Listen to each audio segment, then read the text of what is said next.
같다. 모두 죽을 수밖에 없으니 살아있을 때 이것을 명심하는 것이 좋다. 인생에 참된 가치 있는 것은 다시 웃고 떠들고 즐기는 것이 아니고 함께 슬퍼하며 죽을 수밖에 없는 인간 운명에 대하여 웃는 것이 그곳에가 진짜 삶이 풍요로워질 거라 말씀하시는 것입니다. 사람의 눈물은 보통 이제 우리가 세 가지로 분류합니다.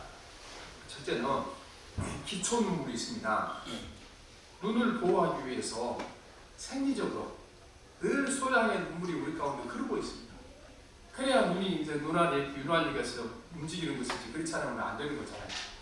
그 이제 이 기초 눈물이 없을 때 우리가 이제 인공 눈물을 사용하는 거잖아요. 저도 눈이 팍팍할 때 인공 눈물을 저로 이제 사용할 때가 있는데 요즘은 뭐 거의 사용하지 않습니다.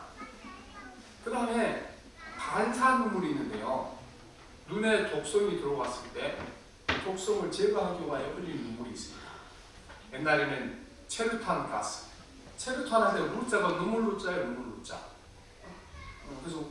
그래서 이제 사실은 사람을 쫓아내는 탄인데 그 이름을 또 이렇게 체류탄이라고 지어놓은 거죠. 근데 사실은 그 독재자들이 이제 많은 군인들과 권세자들이 지들이 눈물 흘릴 줄 알았으면 백성들이 눈물 흘리라고 체류탄을 안 쏘죠. 그렇죠? 자기들의 눈에 동동님 살아야 눈물이 없으니까 남의 자식들 대학교 앞에 가서 때 체류탄을 쏘라고 용용용 이런 못된 놈들이 있는 것입니다. 그래서 우리 양파를 깔 때, 또 마늘을 깔 때 눈물이 나오잖아요. 다 그냥 나온 것이 아니고 독성을 들어왔을 때 독성을 우리 없애기 위하여 눈물을 흘리는 겁니다. 그 다음에 이제 정서적인 눈물이 있습니다. 슬픔이나 기쁨, 분노, 감정에 자극을 받았을 때 흘리는 눈물을 우리가 이제 정서적인 눈물이라고 합니다. 근데 이게 뭐 기쁘다나 슬프다나 나오는 거예요. 너무 기쁘도 나오고 슬프도 나오고 눈물이 나오게 되는 것입니다. 우리의 눈물은 99%가 물이고 1%가 화학성분입니다. 그런데 이 정서적 눈물을 흘릴 때는요, 이 1% 안에 화학적 물질이 더 다른 화학적 물질이 많이 나온다는 겁니다. 그러니까 기초 눈물, 반사 눈물, 정서 눈물이 같은 눈물이 아니라는 겁니다. 종류가 달라요, 종류가. 그래서 우리가 정서적으로 울 때는 누신 엔케파인, 어렵죠. 그냥 그런 게 있다 이해됩니다. 저도 몰라요, 물질이. 이 물질이 진통 효과와 정서적으로 안정을 갖다 주는 역할을 합니다. 그래서 우리가 슬프고 괴로울 때 실컷 울고 나면은 정서적으로 이렇게 이제 회복이 되는 거죠. 여러분, 울 일이 있으면 이제 울어야 되는 겁니다. 남들이 울 때 이제 실컷 울도록 울 수 있도록 이제 그 기회를 또 제공을 해야 됩니다. 눈물이 그만큼 중요한 겁니다. 하나님이 귀하게 계신 눈물은요, 정서적인 눈물입니다. 특별히 기뻐서 우는 눈물이 아니고 슬퍼서 우는 말이고, 이 슬픔도 돈을 잃었거나 또 억울한 일을 당하거나 이래서 우는 눈물이 아니고 자신의 죄 때문에 이 땅에 다른 사람이 당하는 고통 때문에 우리가 그렇게 흘리는 눈물이 우리가 이제 정서적인 눈물이 귀한 눈물이라고 말씀드렸습니다. 그래서 우리가 수요일날 저녁에 이제 예배당 안 하고 집에서 이제 드라마 보다가 괜히 그 드라마 주인공 때문에 눈물을 찔끔 흘리는데 그거 별로 하나님이 그거 이제 가치가 별로 없습니다. 그런 눈물 그렇죠.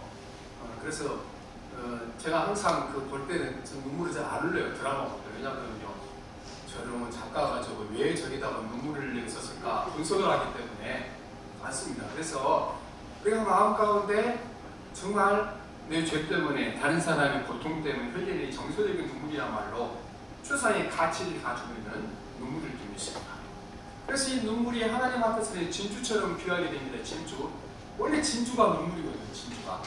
진주가 이렇게 이제 조개 안에 이물질이 들어오면 조개가 그거를 밖으로 끄집어 내야 되는데 조개에 손이 있어요, 없어요? 손이 없잖아요. 그러니까 꺼낼 방법이 없으니까 자꾸 거기에다가 눈물을 흘려서 그 눈물이 고이면 뭐가 되는 거예요? 진주가 되는 거예요. 진주. 여러분들요, 우리 삶이 진주처럼 빛나는 삶을 살려면 여러분 눈물을 많이 흘리는 사람이 진주처럼 빛나는 사람이 좀 있습니다. 그리고 실제로 세상에요, 진주처럼 빛나는 사람들 다들 눈물을 많이 흘린 사람들이에요. 그래야 그 화가 중에 하여튼 그 고흐가 가장 유명한 감동을 주는 거 있잖아요. 작품을 봐도 그렇고 별이 빛나는 밤에 봐봐요. 얼마나 잘 그려졌다. 그런데 이 고흐가요, 화가 중에 눈물을 가장 많이 흘린 사람이에요. 가장 많이. 피카소는 눈물을 안 흘린 사람이에요. 이 사람은 막 부인을 막 4배씩 데리고 사는 사람이고, 그러니까 그림도 봐도 이상하잖아요. 그렇습니다. 이 땅에 진실로 이제 진주 같은 사람들은 눈물을 많이 흘리고 살았던 사람들이 있습니다. 아니 이수진상을 맨날 승리하고 웃었으면 그걸 분명하지 않죠.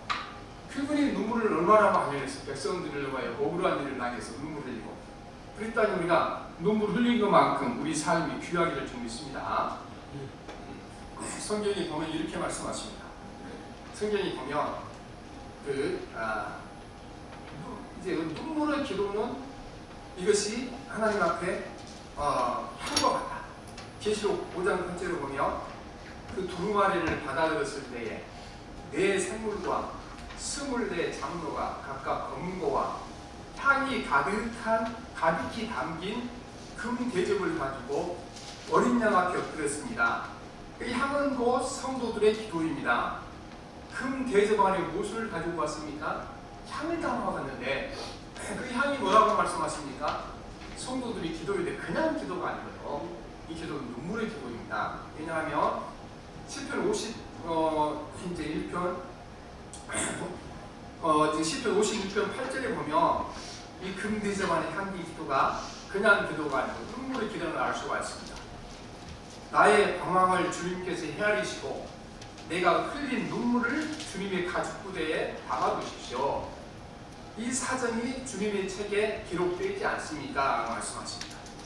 그래서 시편의 기자가 기록할 때 하나님 내가 흘린 눈물을 가죽부대에다 담겨두세요. 우리 개혁성경이 이제 개혁성경은 병에 담으라 그래도 원래 세번역 성경 가죽부대가 맞은 겁니다. 가죽부대에 눈물을 담아달라 이렇게 말씀하십니다. 그리고 우리 성도들이 하나님께 드리는 것 중에 가장 가치 있는 것은 무엇이 가장 가치 있게 봅니까? 하나님께서 우리의 눈물의 기도를 가장 가치 있게 귀하게 보신 줄 믿습니다. 시편 52편 7절을 보면요, 하나님께서 원하시는 제물은 찢겨진 심령입니다. 하나님 주님은 찢겨지고 짓밟힌 마음을 멸시하지 않으십니다. 그랬습니다. 최고의 제물은 하나님 앞에 우리는 내 죄 때문에 다른 사람의 고통 때문에 흘린 눈물이 하나님께 드린 최고의 제물이를 우리에게 말씀을 하고 있는 것입니다. 그래서 오늘 말씀은 이스라엘 나라가 총체적인 위기에 멸망을 눈앞에 뒀을 때요, 성령께서 미가 선지자를 통해 주신 말씀입니다. 나라가 지금 망하기 직전이에요. 국민들의 삶을 망하기 직전이면 그 이전부터 그 모든 것이 나타나잖아요. 국민들의 삶은 너무 피폐해 있고 사는 것이 힘들고 이때요. 이때 그래서 이제 하나님께서 이스라엘 왕들과 모든 백성들에게 해야 할 일이 한 가지 남았다. 뭐가 남았냐? 우리 읽어봅시다. 오늘 말씀 8절 9절 봅시다. 시작. 월급을 써먹는 행하며 들깨가 지속하고 타고와 지속하니 이는 상처를 고칠 수 없고 그것이 유다까지 이르고 백성분노 예루살렘에 미쳤습니다. 이미 벌써 고난이 닥쳤고 멸망이 닥쳤는데 해야 할 일이 뭐가 남았는가? 이게 내가 애통하며 애곡하고 벌거벗은 몸으로 행하며 들깨라고 했는데요. 요새 세번역 성경이 들깨가 아니고 번역이 잘못된 거죠. 여우같이 슬피 울고 그랬습니다. 여우가 우는 거 여우는 보지 못했지만 텔레비전을 보면 여우가 얼마나 울음소리가 슬프게 들려요. 구슬프게 들려요. 그래서 여우처럼 구슬프게 울어라. 또 타조처럼 농노하고 울어라. 결국은 멸망이 눈앞에 왔는데 지금 할 일은 마지막 할 일은 한 가지밖에 없다. 지금서는 뭐라는 겁니까? 여우처럼 구슬프 울고 타조처럼 농노하고 울어라. 이것만 사는 길이다. 이렇게 말씀하십니다. 그리고 사실 16절에 다시 이제 너는 내 기뻐하는 자식으로 인하여 내 머리털을 깎아 병머리 깎게 한저다. 이것도 이제 번역이 세 번역에는 자식을 인하여 울어라 이렇게 말씀하시는데 이것은 좀 번역이 잘못된 거죠. 그래서 이렇게 보면 내 머리가 크게 벗겨지게 하기를 복수를 갖게 하시다. 이는 그들이 사로잡힌 너를 떠났음이라 말씀하시는데 여기 16절은 자녀를 우러라 말씀하십니다. 그래서 이제 우리가 10절부터 15절까지는 뭐 하는 얘기인가? 이거는요, 왜 이렇게 슬피 울어야 되는지, 구슬피 울어야 되는지 그 구체적으로 설명하는데 10절에서 15절까지는요, 지금 이스라엘의 축복이 있다가 이제 아수리아로부터 공격을 받아서 나라가 완전히 망하게 되고 많은 백성들을 죽게 되고 성이 망할 텐데, 아수르 사람들이 예루살렘까지 오려면 해안 쪽 도로를 따라 뚫고 올라와야 돼요. 해안 쪽 도로. 우리나라로 저기 속초부터 이제 포항까지 해안 쪽 도로가 있잖아요. 해안 쪽 도로를 쭉 타고 와야 되는데, 여기 지금 나오는 마을이 쭉 나오고, 마을 이 보면 사빌, 또 베레세, 나로, 또 라기스 이런 마을이 나오는데, 이 마을이요 쭉 해안가로 따라올 때 있는 성읍 이름이에요. 성읍. 이 10개의 성읍들이 이제 앞으로 아수르 올 때 거기가 완전히 파괴되고 거기 사는 모든 주민들이 죽게 될 것이고 자녀들이 죽게 될 거다. 그러니 그 자녀들을 위해서 슬피 울어라, 이렇게 말씀하십니다. 결국은요, 눈물로 기도하는 내용이 오늘 말씀인 것입니다. 히스기야 왕이 죽을 병에 걸려서 기도한 것처럼 국가의 멸망 앞에, 국가가 망할 때 찾아오는 개인적인 비극 앞에, 가족적인 비극 앞에 마지막으로 할 일은 한 가지 남아있는데, 그냥 기도해서는 안 된다. 어떻게 기도하려고 합니까? 슬피 울며 기도하는 기도라야 그 정도는 돼야 하나님께서 너희를 불쌍히 보시고 구원해 줄 거라고 말씀하고 있는 것입니다. 그래서 우리 개인과 신앙과 국가, 우리 자녀를 위해서 이 시대에 가장 필요한 것은 우리가 눈물의 기도가 가장 필요한 시대에 우리가 살아가고 있는 것입니다. 근데 사실 우리가 이 시대는 이제 눈물이 많은 시대에 살아가고 있는 것입니다. 늘 즐거움과 쾌락을 추구하고 눈물을 흘릴 일이 없는 것을 좋은 삶을 여기고 살아가고 있는 것입니다. 근데 신약성경에 보면요, 예수님께서 미가 선지자가 했던 말씀을 똑같이 반복하십니다. 오늘 미가 선지자가 어떻게 하라고 그러니까 울어라, 슬피 울어라, 영처럼 슬피 울고 타조처럼 목놓아 울어라. 너와 너의 이 성읍과 내 자녀를 울어라 말씀하십니다. 그런데 예수님께서도요, 똑같이 우리에게 울으라고 말씀하십니다. 눈물 흘리라고 말씀하십니다. 예수님께서 겟세마네 동산에 잡히셔서 밤새 제사장 집에 가서 또 법정에 가서 조롱을 당하잖아요. 채찍에 맞으시고 얼굴에 이렇게 가시관을 쓰시고 고통을 당하셨는데, 밤에 한숨도 자지 못하고 다음날 아침에 이제 십자가 지시기 위하여 골고다 올라갔잖아요. 가시는데 무거운 나무 십자가를 지고 가시니까 힘이 붙어서 쓰러졌다가 넘어지고 일어나고 쓰러졌다 일어나고 반복하다가 결국은 이제 너무 진이 빠져서 일어나지 못하고 누워 있으니까 그때 시몬이라는 사람을 불러서 대신 십자가 지게 하는 거잖아요. 예수님 빈몸으로 가는데도 너무 힘들어서 가지 못하고 이제 발걸음이 늦어지니까 거기 로마 군인들이 채찍으로 예수님 등을 뿌리쳤잖아요. 그때 그 모습을 보고 여인들이 펑펑 울었습니다. 근데 여인들이 우는 모습을 보고 예수님께서 뭐라고 말씀하십니까? 누가복음 23장 27절 28절에 있는데, 백성들과 여자들이 큰 무리를 이루어 예수를 따라가고 있었는데 여자들은 예수를 생각하여 가슴을 치며 통곡하였다. 예수께서 여자들을 돌아보시고 말씀하셨다. 예루살렘의 딸들아, 나를 두고 울지 말고 너희와 너희 자녀를 두고 울어라, 이렇게 말씀하십니다. 지금 예수님께서 십자가 지고 가신 이 길이 이거는 그것 아니다. 앞으로 너와 너희 자녀들이 당할 일은 너무나 큰 거기 때문에 울어라 말씀하시는 것입니다. 이거는 단기적으로 이제 70년대 로마의 티토 장군이 예루살렘을 완전히 정복하여 예루살렘 성에 살았던 모든 사람들 거의 다 살아남지 못하고 다 죽었습니다. 자녀들 다 죽었습니다.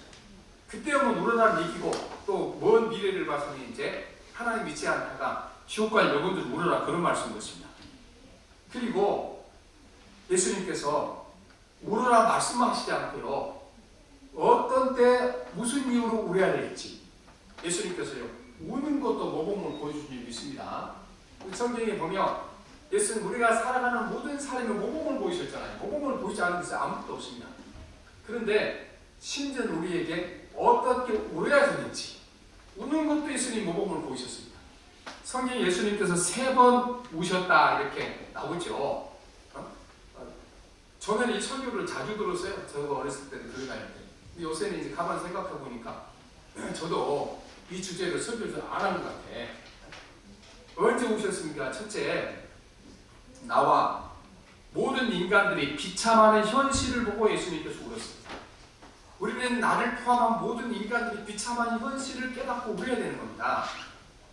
예수님께서요 나사로의 무덤 앞에서 우셨는데 바로 이 울음이 그런 울음인 것입니다. 예수께서 그들에게 물으셨다. 그를 어디 두었느냐? 그들이 대답하였다. 주님 와 보십시오. 예수께서는 눈물을 흘리셨다 이렇게 말씀하죠. 눈물을 흘리셨다. 이게 이제 우리가 상식적으로는 성경 구절 중에 제일 짧은 구절, 2단어로 된 구절을 영어로는 Jesus wept. 예수께서 우셨다 하는 거죠. 근데 예수님께서 왜 그렇게 우십니까? 조금 이따 나사로 살려낼 건데 우신 것은요 앞으로 지금 현재 당하는 모든 인간들의 그 운명이 비참한 현실을 보고 우셨던 것입니다. 이 땅에 태어난 사람 모든 사람은 태어날 때부터 죽음을 안고 태어난 거잖아요. 근데 인간의 죽음이 얼마나 이 비참한 현실입니까? 우리가 뭐 세상에서 큰일을 했다, 뭐 성공했다, 로또에 당선됐다, 그 다음에 생전 모르는 친척이 죽으면서 큰 재산을 남겼다, 이런 행운을 거둔 사람들은요 그거 별것도 아닙니다. 곧 목숨 끊어지거나 하면 아무 쓸데없는 겁니다. 아무 쓸데없는 거. 그래서 인간은 죽음을 안고 나면 비참한 현실을 가지고 태어납니다. 그래서 우리는요 나의 비참함에 대해서 인간은 죽을 수밖에 없는 존재라는 사실에 대하여 우리 모두가 다 죽어야 한다는 사실에 대하여 우리가 이 슬픈 인간의 현실에 대해서 우리는 이것이 얼마나 비극적인 사실을 깨닫고 울어야 되는 것입니다. 우리가 죽음은요 건강한 사람이 죽을수록 더 비참하잖아요. 많이 가진 사람, 높이 올라간 사람이 죽음을 더 무서워합니다. 그래서 죽은 모든 것을 빼앗아가기 때문에 그렇습니다. 우리는 그래서 이 세상에 누군가 사고를 통해 죽었다는 얘기를 들으며 내 주변에 가까운 사람이 병으로 죽었다는 얘기를 들으며 그를 슬퍼서 울지만 내 자신의 운명도 바라보고 울어야 되고 내가 사랑하는 모든 자녀들의 운명을 봐서도 우리가 울어야 할 줄 믿습니다. 요새는 제가 이제 아이를 볼 때마다 앞으로는 이제 내가 없는 세상에서 지들끼리 살아야 할 때가 다가오는구나 깨닫거든요. 여러분 마찬가지죠. 지금은 살아 순수해지니까 대부분의 사람들이요 지금 내가 살아가는 아이들과 함께 영원토록 살 줄 아는 건데 그렇지 않아요. 때가 되면 어떻게 돼요? 이제 우리 자녀들이나 손주들은 어떤 세상에 살아야 돼요? 내가 죽고 없는 세상에 살아야 돼요. 없는 세상에. 그러면 우리가 이 세상의 모든 죽음에 대하여 죽을 운명을 가지고 태어난 인간에 대하여 어떻게 되겠습니까? 우리가 슬피 울어야 될 줄 믿습니다. 그 다음에 공동체가 무너지고 삶이 무너지는 것을 슬퍼하라 말씀하시는 것입니다. 예수님께서 두 번째 무엇을 주셨는가? 예루살렘 성이 멸망당할 것을 보시고 우셨던 것입니다. 누가복음 19장에 보면 예수께서 예루살렘 가까이 오셔서 그 도성을 보시고 우셨다. 그리고 이렇게 말씀하셨다. 오늘 너도 평화에 이르게 하는 일을 알았더라면 좋을 터인데 그러나 지금 너는 그 일을 보지 못하는구나. 그날에 너에게 닥치리니 내 원수들이 토성을 쌓고 너를 에워싸고 너를 사내려서 죄에 들어서 너와 내 안에 있는 네 자녀들을 짓밟고 네 안에 돌 한 개도 다른 돌 위에 얹혀있지 못하게 할 것이다. 이것은 하나님께서 너를 찾으실 때를 내가 알지 못했기 때문이다 말씀하십니다. 예루살렘 도성을 보시고 예수님께 우셨어요. 공동체가 무너질 것 보고 우셨다고 이게 말씀하고 있는 것입니다. 여러분 우리는요 공동체와 나와 공동 운명체라는 사실을 너무 모르고 살아갔다고 말씀입니다. 여러분 우리가 우크라이나 사람들 보세요. 그 사람들이 왜 그렇게 전쟁적 고통 중에 살아갑니까? 그 공동체 문제, 개인의 문제가 아니에요. 우크라이나 사람 가운데 뭐 성실하게 살지 못해서 돈을 퍽퍽 써서 뭐 노름을 해서 망한 사람 없어요. 왜 망합니까? 나라가 망하니까. 나라가 전쟁을 하니까 온 국민이 고통상에 빠지고 수많은 아이들이 죽어가는 겁니다. 그래서 얼마 전에 어떤 그 기자가 르포를 쓰는데 보니까 전쟁터에 가봤더니 이거 이상한 전쟁입니다. 지금 전쟁이 4년째 일어나다 보니 꼴레 죽는 군인들이 어떤 사람이에요? 20대, 30대 이런 사람이 군인이 되어야 되잖아요. 갔더니요, 방공을 지키는 사람이 65세, 70세. 여기 보니까 군대 갈 수 있는 사람이 몇 분 계세요. 그렇게 되면 얼마나 비극적이에요. 70세, 60세가 돼서 총을 들고 전쟁을 그런 거야. 그래서 우리가 내가 사는 나라가 이 공동체가 이렇게 비극적인 사건이 일어나지 않도록 눈물로 기도해야 될 좀 있습니다. 우리가 교회를 위해서 늘 기도하셔야 되는 겁니다. 눈물이 있는 교회가 되어야 되겠죠. 왜냐면 아까도 우리가 말씀하신 것처럼 뭐 이준표 목사님 교회만 그런 것이 아니고 요즘 우리가 사는 것이 얼마나 풍성해졌습니까? 70년대만 해도 다들 먹을 것이 없으니까 병이 들어도 병원 갈 돈이 없으니까 병원 대신 어디를 찾아갔습니까? 안 걸렸다 그러면 병원 가서 금식기도 했잖아요. 근데 이상하게도 금식기도 하고 실제로 암에서 고통에서 벗어난 사람들이 많이 있었습니다. 근데 지금은 우리가 그런 거 하지 않잖아요. 지금은요, 교회가 눈물이 많은 것이 가장 큰 문제인 것입니다. 눈물이 많은 것이. 그래서 교회가 문제가 생기면 이걸 붙잡고 주님 앞에 눈물로 기도하는 대신 어떻게 합니까? 내가 해결을 하려고 해요. 내가 해결하러 나서기도 하고, 그리고 이제 안 되면 어떻게 합니까? 또 판사들한테 쫓아가. 판사들한테. 그래서 우리가 이제 교회 내부에서 문제가 생기면요, 그 교인들 헌금이게 뭐 아이들 포부도 있고, 또 우리가 콩나물 장에서 100원, 200원, 2등당도 드리는 헌금인데 그 돈을 갖다가요, 변호사한테 수십억씩, 수억씩 바친 교회가 많아요. 우리 노예도 분정하는 교회 몇 교회 있는데 가만히 보니까 교회 그 담보 잡히고 뭐 사택 담보 잡혀서 어디다 갖다 주는가 그거 변호사들 다 갖다 주는 거예요. 그래서 이제 이렇게 쭉 보니까 거기 이 재판이 이길 건가 질 건가 시작부터 딱 답이 나와요. 어떻게 나오냐 그러면요, 뭐 최소한 우리가 노폼에 관한 최소한이 1억 이상은 줘야 돼요. 노폼에 개인 변호사는 500만 원이 되거든요. 근데 민사라가 이렇게 하면 100이면 100다 누가 이겨요? 1억짜리 변호사 쓰는데 이게 이 민사랑 같이 돈 싸움이에요. 돈 싸움, 진리 싸움이 아니고. 그러다 보니까 우리가 이렇게 이제 그 헌금을 갖다가 변호사한테 다 바치고 왜 그렇게 되는 건가? 우리가 눈물로 하나님께 기도할 줄 모르기 때문에 이런 일이 생겼기 때문에 우리는 다 우리 같은 몸이잖아요. 그런 교회를 위해서 우리가 눈물로 기도하고 우리도 그렇게 되지 않도록 눈물로 기도하는 삶을 살아야 좀 있습니다. 아멘. 또 우리가 우리 나라를 보세요. 우리 민족을 보세요. 지금 우리가 뭐 제 70년대, 80년대 다들 시골에서 올라온 이런 촌사람들이 내가 열심히 해서 공장 크게 세워놓고 건물 세워내면 우리 자식들이 편안하게 잘 살 줄 알았죠. 그렇죠? 근데 이제 50년도 못 돼서요, 지금 현재 젊은이들이 살아갈 방법이 캄캄합니다. 캄캄해. 대학을 졸업한 아이들이 20%에서만 정상적인 직업을 구하고 80%에서는 다들 이제 정상적인 직업 아니요, 그렇게 이제 하는 거죠. 그러니까 지들끼리 이제 그거를 봉 쫓고 빠는 아이들이 이렇게 보니까 거기 그러니까 딸이라는 것이 비하로 말하잖아요. 그래서 200달에 300달에 200만 원 달면 300달에 얘기하는 건데, 그런데 우리는요, 그래서 이 아이들이 정방과 좌절에 빠진 겁니다. 그래서 한수 올라다 보면 캄보디아에 가고 그 다음에 거기 그 보이시펜싱 그 신고를 하고 그러다가 이제 보니까 보통 걔들이 그 형을 받은 거 보니까 2년 막 3년 이렇게 형을 받아요. 보이시펜싱 신고를 들고 돈 갖다 온 애들이. 근데 그런 유혹을 받은 구조가 막 되어간 겁니다 지금. 그래서 지금 우리가 뭐 서울대 연고대 나와서요, 지금 직장 찾기가 어렵습니다. 왜냐하면 이 AI라는 게 나와서 너무 많은 시장을 없애는 겁니다. 금년에 지금 회계사, 옛날에 회계사 딱 합격하게 되면 그 인생 모든 것이 길이 열리는 거거든요. 1200명이 합격을 했는데 취직한 애들은 300명밖에 안 됩니다. 왜 안 하냐 그랬더니 옛날에 이제 초급 와서 해야 할 일을 누가 하는가? 이걸 다 AI가 한다는 거예요, AI. 그래서 초급이 오게 되면 서류 정리하고 그런 건데 그거를 사람에게 시킬 필요가 없다는 겁니다. 다 해서 이제 컴퓨터에 시키면 다 해내니까 그렇게 하게 되어 있는 것입니다. 여러분들 우리가 디자인하는 사람들 이제 필요 없습니다. 저도 이제 디자인하는 그 AI 하나 쓰고 있거든요. 갖다가 이제 그 지미나이라고 바라로 쓰고 있는데 거기다 옛날에 이제 그 눈이 감은 거 있잖아요. 그러면 이제 포토샵 눈을 뜨게 하는 방법이 있어. 한 10단계를 거친 눈을 떠요. 여기는 그럴 필요가 없어. 거기다가 이 사람 눈을 뜨게 해주고 왼쪽 어깨가 살짝 내려가는 거 올리게 해주고 옷은 파란색으로 펴줘. 몇 초에 끝날까요? 5초만 한대. 5초만. 그렇기 때문에 앞으로요 살아가는 것이 굉장히 어려운 시대에 사는 것이에요. 어려운 시대에. 그리고 왜 문제인가? 우리나라가 지금 이 민주국가에는요 이 가장 장점이고 가장 큰 단점이 선거를 통한 지도자를 뽑는 건데 선거를 통한 지도자를 뽑는 게 무슨 문제가 생기는가? 포퓰리즘을 그러잖아요.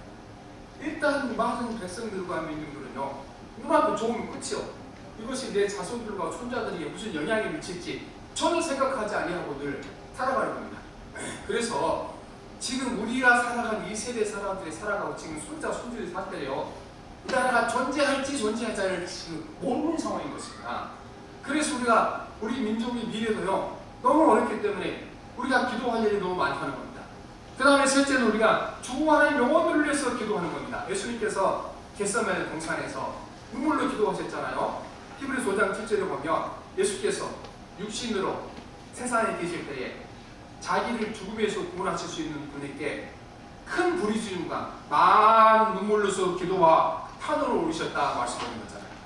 아니 예수님께서 죽으신 지 3일 만에 살아나지 아셨잖아요. 근데 왜 오십니까? 자신의 죽음 때문에 오신 것이 아닌 것입니다. 예수님께서 이렇게 죽을 운명을 가지고 태어난 인간들에게 주께서 이렇게 큰 고통을 겪으시고 십자가에 죽으시고 구원의 길을 열어주는데 후퇴 그 구원의 길을 가지 아니하고 지옥문을 향하여 죽음의 길을 가는 사람들과 예수님께서 눈물로 기도한 적이 있습니다. 그래서 우리도 마찬가지입니다. 우리가 생명의 길이 분명인데 그 길을 알지 못하고 죽음의 길을 그 길이 진리인 줄 알고 가는 그 사람들의 소리가 기도해야 될 줄이 있습니다. 여러분도 이 시대에 우리가 지금 그 많은 사람들이 성공과 돈 여기에 집착하느라고 지가 죽는다는 걸 몰라요. 지가 죽는다는 걸. 그래서 지금 이제 연구조사 해보면요 우리나라 사람들 가운데 지금 그 60%가 무신론자입니다. 60% 신육다가 이게 공식으로 나올 텐데요. 그리고 그 40%만 신이 있다고 생각하고 뭐 각자 종교로 나눠서 우리가 믿고 있는 것이죠. 그러니까 이 시대를 하여 눈물로 기도할 수밖에 없는 것입니다. 특히 우리가 예수님께서 말씀하신 대로 우리 자녀를 위해서 눈물로 기도하는 그런 세대가 되어야 될 줄 믿습니다. 그래서 오늘 또한 여러 가지 힘들고 어려운 일이 많지만 우리는요 눈물의 기도는 절대로 주님께서 유명하지 않으시고 응답하시고 들어줄 줄 믿습니다. 우리에 대해서 하나님께서 눈물의 기도를 회복해 주시도록 기도하셔야 되는 것입니다. 우리가 보면요 그 자녀들이 말을 하고 힘들게 하면은요 우리는 내가 화가 나서 울 때가 많아요. 그렇죠? 그런데 그게 아니고 진짜 성령이 내 마음을 함께 하셔서 이 아이가 불쌍해서 내 안에 눈물이 나도록 도와주셔야 기도하셔야 되는 것입니다. 우리가 젊은 엄마들이 자녀를 키울 때 이게 막 내 마음대로 안 되고 점수 잘못 받고 그러면은 이게 왜 화가 나는가? 자기 때문에 화가 나. 아니 내 친구 누구에는 막 1등도 한다는데 내가 얘 성적표 갖고 내가 무슨 얘기를 하냐? 결국은 자기 때문에 화가 나는 거예요. 자기 때문에 화가 나는 것이 아니고 정말 이 아이가 불쌍해서 울 수 있는 그런 눈물을 주시도록 여러분 기도하실 줄 믿습니다. 그 눈물이 있을 때 자녀들을 변화시키고 새롭게 하실 것입니다. 눈물의 기도는요 하나님을 이기는 방법인 것입니다. 창세기에 보면 야곱이 하나님과 신중하여 이겼다 이런 말씀이 나오죠. 30절 28절에 보면 일 이쯤 되자 그분이 야곱에게 물었다. 내 이름이 무엇이냐? 제 이름은 야곱입니다.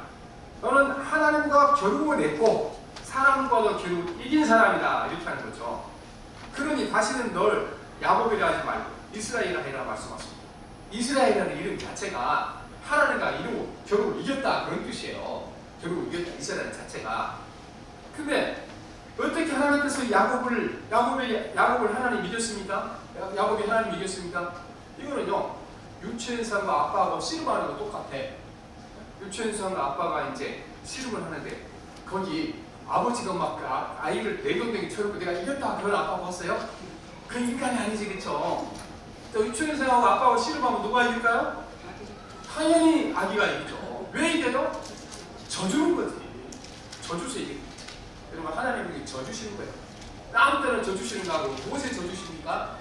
우리가 눈물로 기도할 때 져주실 줄 믿습니다. 너 이렇게 살아오셔 내가 혼 좀 내겠다 생각하고 고통을 막 주는데, 하나님 내가 잘못했습니다. 눈물로 기도하게 되면 내가 너에게 벌 줄란다 이런 마음을 바꾸어서 불쌍히 여기서 벌 대신 복을 줄 줄 믿습니다. 아멘. 그래서 우리에게 눈물의 기도는 여러분 만병통치약인 줄 믿습니다. 육신의 질병에도 만병통치약이고, 영혼의 질병에도 만병통치약이고, 영혼의 이제 우리가 마음의 질병에도 만병통치약이고, 가족에도 만병통치약인 줄 믿습니다. 여러분, 우리가 자녀들이 잘못할 때 바라보고 아무것도 안 하고, 여러분 자녀들 딱 이제 연기자들 연습하는 연습을 해봐요. 막 속상하고 아플 때 그냥 막 이렇게 막 소리 내서 야단치지 말고 조용히 아무것도 하지 마. 눈물을 좀 흘려보세요. 아이들이요 지푸를 꺾여. 근데 가서 막 얘기 잔소리 해봤자 아무 소용 없는 겁니다. 그래서 여러분들이가 세상을 이길 힘은 하나님의 자녀는 어디에 있습니까? 눈물에 있는 줄 믿습니다. 눈물에. 그래서 우리가 내 자신의 비참한 인간을, 운명을 타고난 인간들을 위하여, 이 땅에 죽을 운명을 통한 인간들을 위하여 불쌍히 여기고 눈물을 흘려야 될 줄 믿습니다. 아무리 나를 힘들게 하는 사람들 가만히 쳐다보면 저거 얼마 가지 못하면 죽을 놈 인생이 그걸 모르구나 하면 누가 다들 눈물로 우리가 할 줄 믿습니다. 또한 우리가 사는 공동체, 교회와 민족과 나라를 위해서 우리가 기도해야 되겠고, 우리는 생명의 길, 영생의 길이 조도되는데 그 길을 알지 못하고 죽음의 길을 가는 자들 위해서 우리가 기도하는 삶을 살아야 되겠습니다. 그래서 여러분, 우리가 이제 우리 삶이 남은 삶은 여러분 야곱처럼 눈물의 삶이 되어야 될 줄 믿습니다. 세상 탓하지 말고, 사람 원망하지 말고, 하나님 분야하지 말고, 이런 일이 생길 때는 대신 주님 앞에 무릎 꿇어 기도하시고 눈물로 기도하시기를 바랍니다. 그게 해결책이고, 그게 우리가 사는 길이고, 복이 열리는 길이고, 하나님께 나가는 길이 열리기를 줄 믿습니다. 네. 기도합니다. 살아계신 하나님 아버지, 우리 시대가 하나님 아버지, 모든 것이 풍족해졌지만 눈물이 말라버린 시대에 우리가 살아가고 있는 것입니다. 세상 부와 영광과 남들의 경쟁이 이기고 웃을 일만 찾아다니는데, 하나님 아버지, 우리가 웃고 눈물이 없는 긴 인생은 복된 삶이 아니고 풍요롭지 못합니다. 주님께서 우리에게 너와 내 자녀를 위하여 울으라고 말씀하셨으니, 우리가 하나님 아버지 사람 원망하지 않도록 도와주시고, 세상 탓하지 않도록 도와주시고, 하나님 앞에 낙심하지 않도록 도와주시고, 이런 일이 생길 때마다 대신 하나님 앞에서 눈물로 기도하게 도와주시고, 눈물로 모든 것을 해결하는 사람 될 수 있도록 은혜를 베풀어 주옵소서. 예수님 이름으로 기도합니다. 아멘. 272장 자손 272.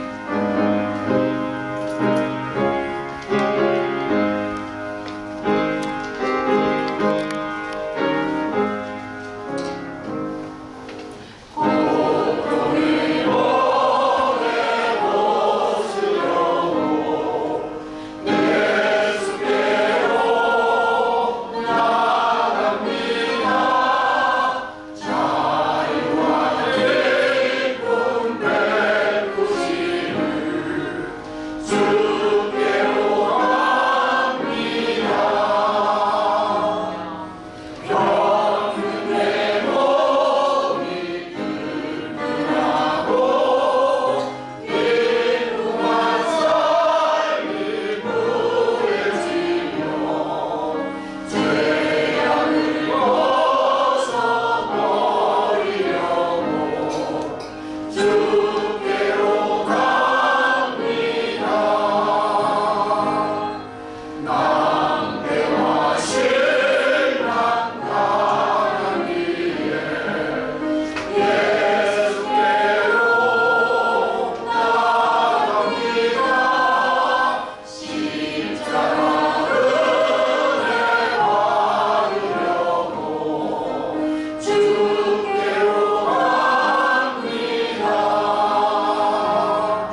눈물로 주님 앞에 기도하며 그랬사오니 예물을 주님께 드리노니 주님께서 받아주시고 하늘의 복을 더하여 주시기 원합니다. 아멘. 실제로 구별하여 드리는 손길이 함께 도와주시고 물질을 벌게 흘린 눈물과 땀도 함께 받으셔서 복을 내려 주시옵소서. 감사한금을 드리며 또 주정한금과 건축금은 감사함을 드립니다. 주님께서 하나님 아버지 다들 기억하여 주시고 마음이 품고 있는 소원이 이루어지게 역사하여 주옵소서. 예수님 이름으로 기도합니다. 아멘. 자, 일어나셔서 405장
이제는 우리가 사람 무망하지 않고 세상 탓하지 않고 하나님한테 낙심하지 않아 어려운 일이 생길 마다 눈물을 기도를 해결하는 성도가 되게 도와주옵소서 기도합니다. 살아계신 하나님 아버지, 내 소리에게 너와 내 자녀를 위하여 부르라고 말씀하셨고 네가 산자를 통하여 너는 여우처럼 슬프며 하늘처럼 농도가 오르라고 말씀하셨습니다.